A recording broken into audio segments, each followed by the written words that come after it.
আসসালামু আলাইকুম। Hello viewers, Mecca মসজিদুল হারাম দেখেন, হারাম শরীফে ঈদের নামাজ পড়ার জন্য আসছিলাম। তো মনে করেন যে এই যে ক্লক টাওয়ার দেখেন, আপনার মনে করেন যে এমন হয়েছে প্রায় 3 থেকে 4 কিলোমিটার রাস্তা আগে থেকেই বন্ধ করে দিছে। খালি এগুলো রাস্তার মধ্যে লোকজন নামাজ পড়তেছে। দেখেন আপনারা সব দেখেন, সব ব্যারিকেড করে করে তার ভেতরে লিয়া নামাজের জন্য সব রেডি করে রাখছে। দেখেন আপনারা প্রায় 3 থেকে 4 কিলোমিটার রাস্তা আপনার এখানে মাহবাজ জিন পর্যন্ত ওই রাস্তাতে। তারপরে আপনার এই মুড়ে সাইডে মিসপালা পার হয়ে গেছে। এই পুরো রাস্তাগুলো বন্ধ করে রাখছে। হারাম শরীফে যাওয়ার কোনো চান্সই নেই এখন সব ঈদের নামাজের পরে তারপরে সব খুলে দিব। এখন সব বন্ধ। দেখেন আপনারা, দেখেন কত লোক, মনে হয় যে 4-5 মিলিয়ন লোক হবে।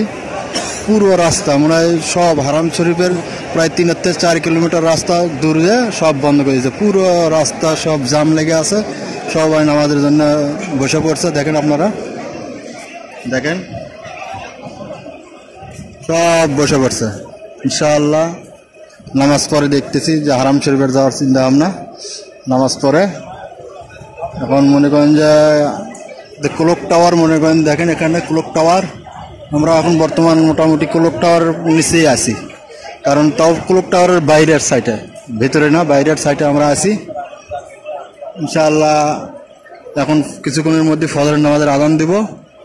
ফজরের নামাজ পড়ে তারপরে ঈদের নামাজ পড়ে তারপরে মনে করেন যে ইনশাআল্লাহ হারাম শরীফে ঢোকা যেতে পারে। না ঢুকলে এখন আর কিছু করার নেই। আজকে পুরো মনে করেন যে বন্ধ করে দিছে।